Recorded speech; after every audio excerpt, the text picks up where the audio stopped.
a devoted disciple takes care of themselves and others. Number two is a little bit more clear, is this. Devoted disciples take the needs of others to heart. It says this, and this is where it gets even more personal. It says they brought to him a deaf man who had difficulty speaking, and they begged Jesus to lay his hand on him. Some friends bring their deaf mute friend to Jesus. He's unable to speak. He's unable to hear, rather, but he can barely speak. And Jesus listened to the friends' plea for help. In other words, he gave them an audience. He took the man's needs to heart. He didn't blow the individual off. Like Jesus, when people come to us, we should listen to them and work to find out what's going on. We should give them our undivided attention. How many times have we been in a conversation with someone comes to you, Linda, and says, sister, I got this on my heart. Will you hear me out? And instead of listening to her like one-on-one, giving her your full attention, you got your phone out. Or you're thinking about the next thing that you want to say after the person gets done speaking. The point is that when a person comes to you, you should take their needs to heart. That's a mark of a devoted disciple. They're one-on-one with that person. It breaks my heart to see people showing greater compassion to dogs than they do other human beings. You guys ever witnessed that? Y'all say amen about some dogs. Yeah, we've all witnessed that. When we see people spending all of their money getting the dog counseling, special food, but then they treat their fellow human being or their brother or sister, their literal brother or sister, like crap. Why is that? Breaks my heart. Devoted disciples are sensitive to the needs of others. They actively listen to gain understanding regarding the problem that they're facing. They take the needs of others to heart, they hear them out, and they show them the same compassion that they would expect to receive themselves, if not more. That's the second mark of a devoted disciple. Number three is this. Devoted disciples exercise discretion when tending to the needs of others. It says that Jesus took him away from the crowd in private. With all the gathered Gentiles who have yet to hear the gospel, you would think that this would be a prime opportunity for Jesus to do what? To share the gospel and to gain even a greater followership. Yet in verse 33, it describes Jesus doing something entirely different. Jesus took the man away privately. In other words, what Jesus was about to do was not for public consumption. And I think there's a tenderness in this act. This man had probably suffered significantly at the hands of people who made fun of him.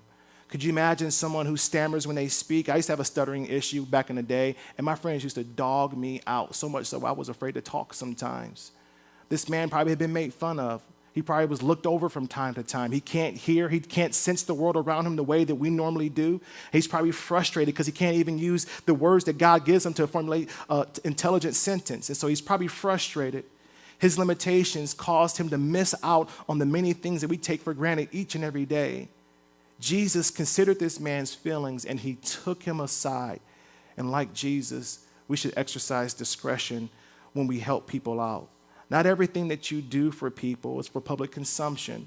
In other words, there are times when what you do for people should be kept on the low. Y'all know what the low is? It means between you, that person, and God. No one else needs to know. We live in this age of constant information where what we do is constantly being recorded and presented on social media or other platforms. But one of the most inconsiderate things we can do is broadcast what we're doing for somebody else to the world to know. There's times to do that, and there's times when we should not do that. We need to exercise discretion. How dare we broadcast what we're doing for the world to see as if we're special, as if we're the source of that person's help? Instead of doing that, ask yourself, if I run and tell what I did, who gets the glory, me or God? Before you make that next social media post, pick up the phone, send out the text message. Before you present whatever you're going to present, ask yourself, if I run and tell what God has just done through me, who gets the glory? Is it me, which is always wrong, or is it God? What we do to make God shine and to edify our fellow man, it matters. It matters. One of my favorite rappers, Andy Mineo, says this. He says that never really had respect for no rappers who give away money and they do it on camera, exploring poor for PR stunts. I respect them a lot more if they did it on the hush. What Andy Mineo is saying is that what you do for others should be kept private. You need to boast and broadcast. Talk about how special you are through the things you did for that person. When you do good, when you do good, don't do it just to be seen. Do it because you love that person. Do it because you want to help that individual. Devoted disciples of Jesus Christ exercise discretion when they help people. They know that it's not about them. Rather, it's about the people that they endeavor to help, and also making sure that God gets what he deserves, which is all the attention and the praise. Amen? After exercising discretion by taking the man privately, Jesus does something that's a little bit odd, even for Jesus. But when you consider what it represents, it makes a world of sense. The next thing we see regarding a devoted disciple is that they give compassion and assurance. Devoted disciples give compassion and assurance. Verse 33 says that Jesus put his fingers in the man's ear. He sticks his finger he can't even hear. He sticks his finger in the man's ear. Why would he do that? Does anybody know why Jesus would do that? Raise your hand if you know. No one. When Jesus put his fingers in the man's ear, it was a sign of compassion. It was similar to when your daughter or your son or your friend or your loved one or someone at work has a bad day and you do this. You put your arm around them. It lets them know that you see them, you hear them, you understand what they're going through. It shows that you're a human being feeling for them. It's kind of like when someone begins to cry, and instead of laughing, what do? You go over to hug them. Or someone is having a really hard day, instead of adding to their hard day, you look for a way to lighten their day. That's what Jesus is doing. Devoted disciples reach out to people in need appropriately. It could be a phone call or a text message. Or maybe it's just being a listening shoulder for someone to cry on. Or it could be that they need to hear biblical truth being spoken to them. Or they might need you to walk alongside of them as they get stronger. The point is this: you should show compassion to the people in need by responding to their situation accordingly. And this is where it gets a little even more confusing. It says because the second part of giving compassion is to assure the person that they will receive help. And this is what we see Jesus doing because of the way he reassures the individual, it looks really strange. What does it say in verse 33, the second part? Someone read it for me. After spitting, he touched his tongue. So Jesus literally spits in his hands and sticks his hands or his finger in the man's mouth. Is that weird to you? Is that a little bit? I mean, I love Jesus. I'm all about Jesus, give my life to Jesus. I'm Jesus, Jesus, Jesus, Jesus, Jesus. I think Jesus is holy, he's righteous, he's divine, he's all of that. But I am a little weirded out at the thought of Jesus spitting in his hands and sticking them in my mouth. Then, like now, spit was nasty, and it was considered to be a bodily excrement, kind of like other things that expire from our bodies. You guys can fill in the blanks there. Then, like now, it was considered the exact same thing. But when you consider the source of the person who did the spitting or the touching with spit, it makes even more sense. Because in Jewish custom, based upon the person's position or how you regarded them, the person's spit was viewed as being something that could be therapeutic or healing. And so to touch someone's body part that was hurting or that was bruised with spit, it meant that you were working to heal them. You guys still don't get it. Okay, how many times when you were little did you run to your mama when you had an owie on your elbow? And what did you want your mommy to do? You wanted your mommy to kiss it. Sticks, bricks, mud and all, gunk and all, blood and all. Like, Mommy, I got an eye. We want mommy to kiss it. Did mommy's spit have magical powers inside of it? Was mommy's spit special? No, spit is spit. But what made it special was the one who did the actual kissing. So Jesus is the one who's doing the actual, not kissing, but the actual touching with the spittle or with the spit. And it makes all the difference in the world. Coupled with the fact that Jesus is God, taken with the fact that this man is viewing Jesus as being a person who has prestige and power over him, it makes all the difference in the world. Just like when mom used to kiss our owies when we were little ones. Then, like now, spittle was categorized as being nasty and unclean, similar to other body secretions. But when Jesus does it, it makes all the difference. It's not that our moms had special spit. I already said that. Let's just keep going. I'm sorry, guys. When they keep talking about spit. Let's talk about how this translates to us. Are we to start touching people's problems with spit on our hands? The answer is absolutely not. Spit is nasty. But you can assure them that Jesus cares about them and that he has the power to help them. In that way, your words become like the saliva on Jesus' hands. Speaking words of truth, of comfort, of assurance, it becomes like the spittle that was on Jesus' hands. We can speak those words to people. We're not going to literally spit on people, but we can speak words of encouragement to them. Devoted disciples use everything at their disposal to point people to Jesus, working to ensure that they understand that Jesus alone can help them. And that's what Jesus was signifying by spitting in his hand and touching the man's tongue. Devoted disciples give compassion and assurance. That's the fourth mark of a devoted disciple. Number 5 is this. They rely on God to work through them. They rely on God to work through them. It says in verse 34, looking up to heaven, he sighed deeply and said to him, Ephphatha, that is, be open. Immediately his ears were opened, his tongue was loosened, and he began to speak clearly. Jesus trusted God for the power needed to heal the deaf man.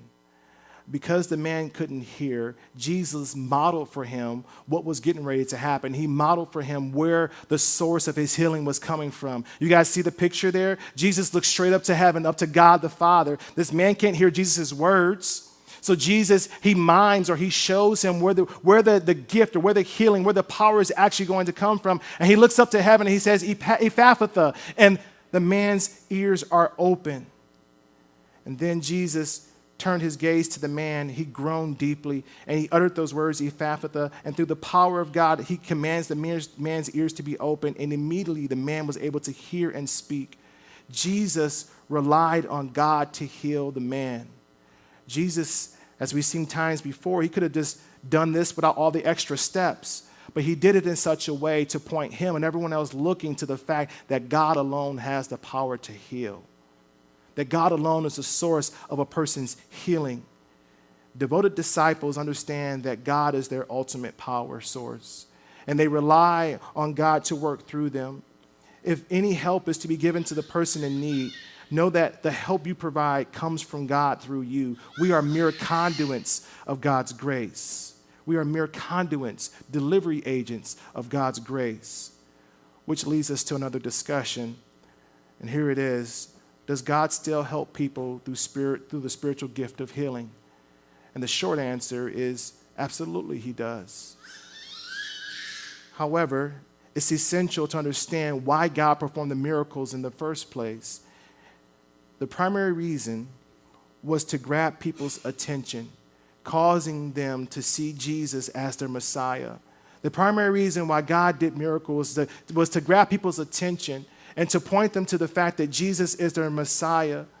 Even the ones that Jesus performed were done for this reason, to grab people's attention, to show them that God is who they need.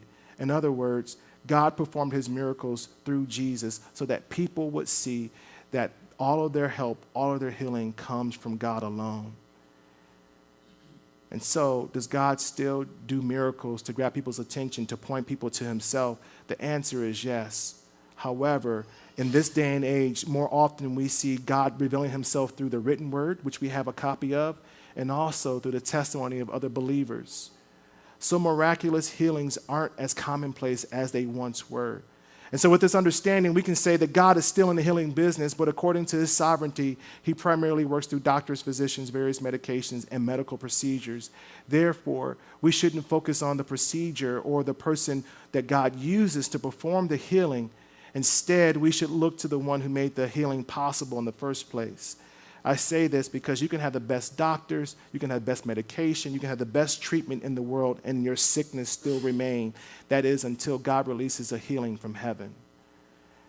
And this is something that our non-believing brothers and sisters will never understand. They think that medical science is sufficient to address all of our medical needs. And I think that's a very prideful way to look at life, because you can have all the advanced medications possible and still not go healed. And every one of us can think of someone like that. Or you can be as sick as can be, like terminal, and live long beyond what the doctor said, and no one knows what happened other than the fact that God has graced that person to live. My grandmother, God rest her soul, she lived 10 years with bone cancer after being healed from breast cancer. The doctors wrote her off a long time ago, but she went on to live an even longer life than what they gave her. They thought she had limited time to live, but she lived even beyond that. My point is this: unless God says be healed, the person will remain sick. God is in complete control of his creation. We don't control anything. But should God decide to work through you, consider it a gift to be used by him. Consider it a gift to be used by him. Just don't forget to celebrate God, the one who made the healing or the miracle possible in the first place. And speaking of celebrating God, if anyone deserved to be celebrated, we know it'd be Jesus. But in verse 36, Jesus doesn't allow that to happen. Instead, Jesus tries to maintain a low-key profile, which is our next mark of a devoted disciple. Devoted disciples maintain a low-key profile. Look at verse 36 with me. It says he ordered them to tell no one, but the more he ordered them, the more they proclaimed it, the more they had to go tell people what Jesus had done. Jesus did what he did not to be praised. He did what he did the way he did it so that God would get all the glory.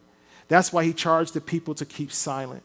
Likewise, do what you do for the Lord. And if other people find out about what God is doing through you, that's okay, but never should it be because we broadcast what God has done through us.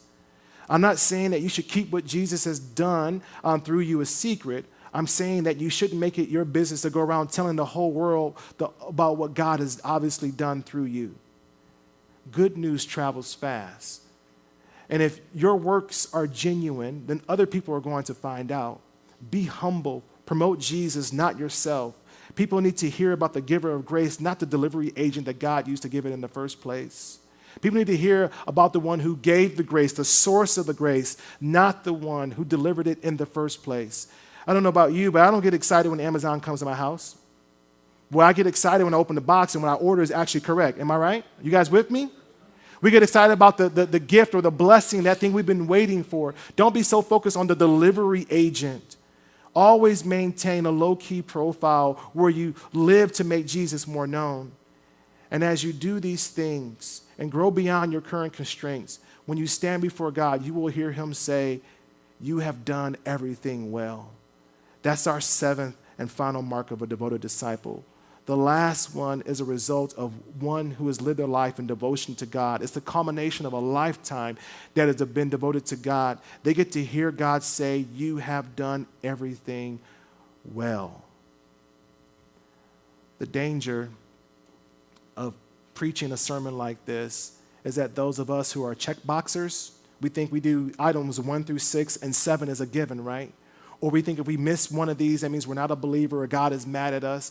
Or rather, this is not a list like that. This is a list that is designed, that has been specified to help you think about your walk with the Lord. Are you living a devoted life for God's glory? If so, you're going to hear him say, "Well done," along the way and also in glory. If not, you're never going to hear him say, "Well done." This might just be a call, a reminder for you to start working on these things, but never do these things just because it's a list of things to do. Make sure you're doing them out of the love and the compassion that you have for Jesus Christ and your fellow man.